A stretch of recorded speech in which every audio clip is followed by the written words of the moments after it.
रूस से युद्ध के लिए तैयार रहना होगा। नाटो प्रमुख ने दी बड़ी चेतावनी। यूरोप में तीसरे विश्व युद्ध की तैयारी। नाटो प्रमुख मार्क रुटे ने चेतावनी दी है कि रूस लंबे समय तक चलने वाले टकराव की तैयारी कर रहा है और ऐसे में नाटो देशों को अपने रक्षा खर्च में बढ़ोतरी करनी होगी। उन्होंने कहा कि अगर तत्काल कदम नहीं उठाए गए तो भविष्य में इसका बड़ा खामियाजा भुगतना पड़ सकता है। मार्क रुटे ने बताया कि रूस लगातार अपने रक्षा खर्च को बढ़ा रहा है, जबकि नाटो के सदस्य देश अपने निर्धारित लक्ष्यों को पूरा करने में पीछे हैं।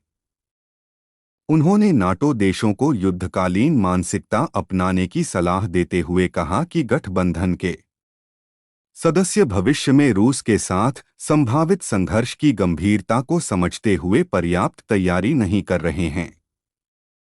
अपने पहले आधिकारिक भाषण में अक्टूबर में महासचिव बनने के बाद उन्होंने मौजूदा सुरक्षा स्थिति को डोट अपने जीवनकाल की सबसे खराब स्थिति बताया। रुटे ने कहा, रूस यूक्रेन और हमारे बीच लंबे समय तक टकराव के लिए तैयार हो रहा है। हमें आने वाले 4 से 5 वर्षों की चुनौतियों का सामना करने के लिए तत्पर रहना होगा। नाटो प्रमुख ने यह भी कहा कि अगर सदस्य देश सुरक्षा तैयारियों में सुधार नहीं करेंगे तो इसके गंभीर परिणाम हो सकते हैं। यूरोप में तीसरे विश्व युद्ध की आशंका के बीच यह चेतावनी बेहद महत्वपूर्ण मानी जा रही है। इस बीच नाटो भी अपनी रक्षा क्षमताओं को मजबूत करने की तैयारी कर रहा है। रूस के बढ़ते खतरे और यूरोप की सैन्य आत्मनिर्भरता की जरूरत को ध्यान में रखते हुए नाटो ने अपने रक्षा खर्च को बढ़ाने का निर्णय लिया है। नाटो का लक्ष्य है कि 2030 तक अपने मौजूदा रक्षा बजट को जीडीपी के 2% से बढ़ाकर 3% किया जाए। यह कदम हवाई सुरक्षा, आक्रामक हथियारों और परमाणु प्रतिरोध क्षमताओं को मजबूत करने की दिशा में उठाया गया है। यह अमेरिका की उस अपील के अनुरूप है जिसमें उसने नाटो के सदस्यों से अधिक रक्षा जिम्मेदारियां उठाने की मांग की है।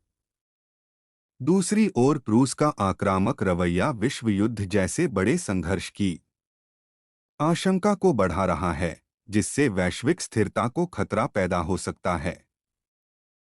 ब्लूमबर्ग की रिपोर्ट के अनुसार नाटो के 32 सदस्य देशों के रक्षा खर्च में बड़ा अंतर देखा जाता है। पोलैंड अपने जीडीपी का 4.7% रक्षा पर खर्च कर रहा है, जो इसे सबसे आगे रखता है। इसके विपरीत इटली और स्पेन जैसे देश नाटो के निर्धारित 2% मानक से काफी पीछे हैं। इटली अपने जीडीपी का केवल 1.49% और स्पेन 1.28% रक्षा पर खर्च करते हैं। यूरोपीय नेता और विश्लेषक इस बात पर सहमत हैं कि वर्तमान रक्षा खर्च नाटो की बदलती सुरक्षा आवश्यकताओं को पूरा करने के लिए पर्याप्त नहीं है। खासकर यूक्रेन में जारी युद्ध के मद्देनजर रक्षा बजट में वृद्धि आवश्यक मानी जा रही है। उन्होंने सदस्य देशों से अपने रक्षा खर्च को तेजी से बढ़ाने का आग्रह किया। उनका यह बयान ऐसे समय में आया है जब अमेरिका के नवनिर्वाचित राष्ट्रपति डोनाल्ड ट्रंप जल्द ही ऑफिस संभालने वाले हैं। ट्रंप ने पहले भी संकेत दिया था कि अमेरिका उन नाटो सहयोगियों की रक्षा नहीं करेगा जो रक्षा पर पर्याप्त खर्च नहीं कर रहे हैं। नाटो सदस्यों ने 2024 तक अपनी जीडीपी के कम से कम 2% का रक्षा पर खर्च करने का वादा किया है। बहुत बड़ी कीमत चुकानी पड़ेगी। ब्रुसेल्स में एक कार्यक्रम में बोलते हुए नाटो चीफ ने कहा कि हमें बहुत कुछ और करने की जरूरत होगी, क्योंकि खतरा तेज गति से हमारी ओर बढ़ रहा है। उन्होंने कहा कि शीत युद्ध के दौरान यूरोपीय सदस्यों ने जीडीपी का 3% से ज्यादा रक्षा पर खर्च किया था। उन्होंने कहा कि अगर हम अभी युद्ध रोकने के लिए ज्यादा खर्च नहीं करते तो हमें इससे लड़ने के लिए बाद में बहुत बड़ी कीमत चुकानी पड़ेगी।